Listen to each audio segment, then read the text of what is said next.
Hey everybody, welcome back to BK's Bullets. Today we're going to be talking about Batman Dark Joker The Wild.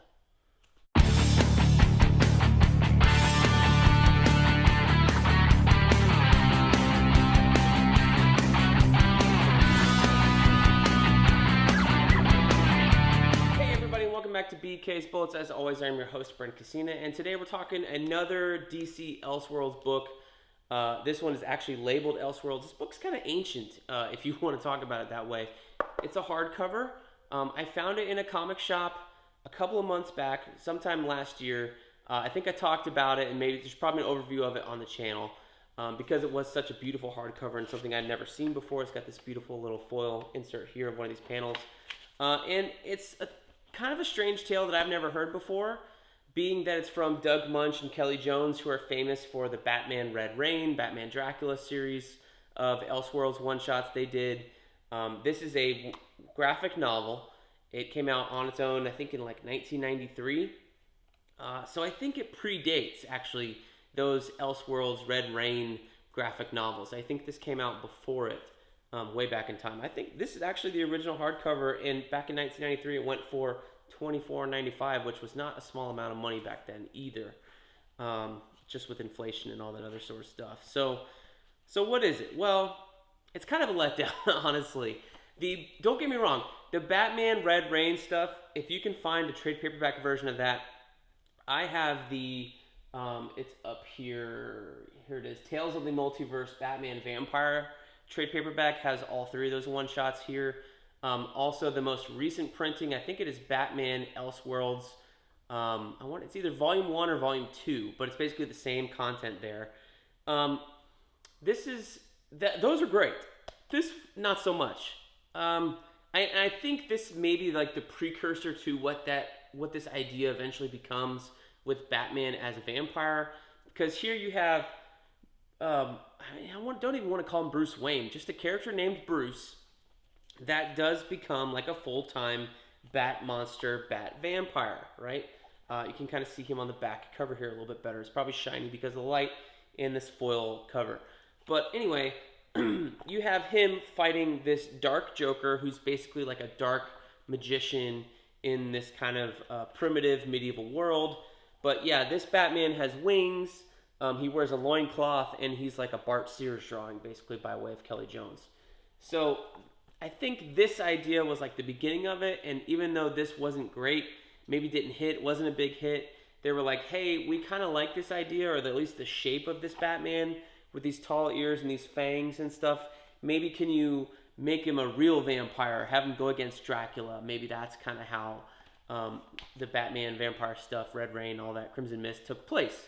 Actually got the Funko Pop right here in frame. That's cool. But anyway, that's not this book. So this book is a little strange because you meet Bruce's parents, who are not Thomas and Martha. They have some other name, but one of them is like a magister. They're kind of conceiving this child, and some weird stuff's going on. It's not really explained. And by the end of the first couple pages, these characters are dead, and you find out that what I didn't quite understand this. You kind of think like Joker throws this baby off the side of the mountain of the castle here, and then it became clear later on that yes, in fact, this baby does transform into this bat monster, which then grows up to be the blue guy that we're going to talk about later in the book.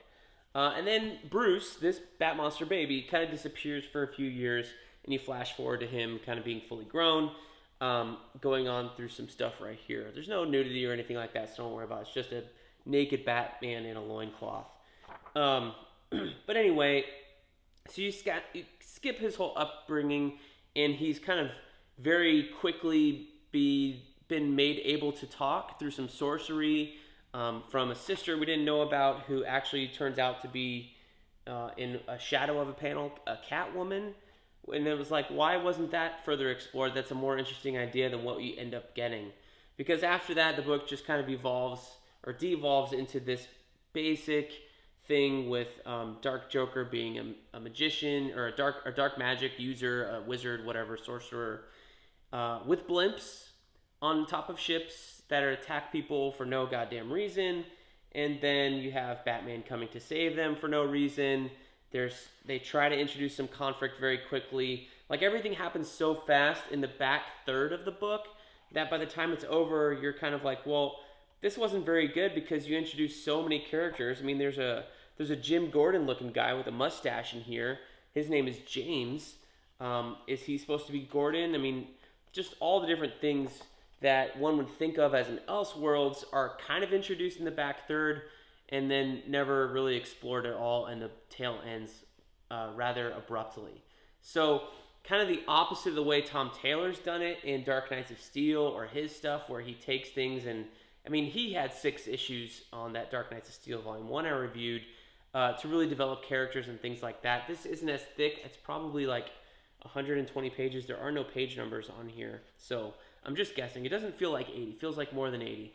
So maybe that's where I'm getting this 120, but the pages are very thick, so maybe it is 80 pages. I'm not quite sure. Again, sorry for the misinformation, but that doesn't take away from the fact that more than half the book you don't meet this blue Batman, and you're just kind of dealing with Dark Joker and the townspeople and other things. And in fact, it's not really about Dark Joker, even though he gets like kind of title treatment because it's kind of Batman : for you to buy the book. Then Dark Joker, who he is in the book, but why he is the way he is, what his goal is, other than just being pure evil, never really explained. In The Wild, I don't know.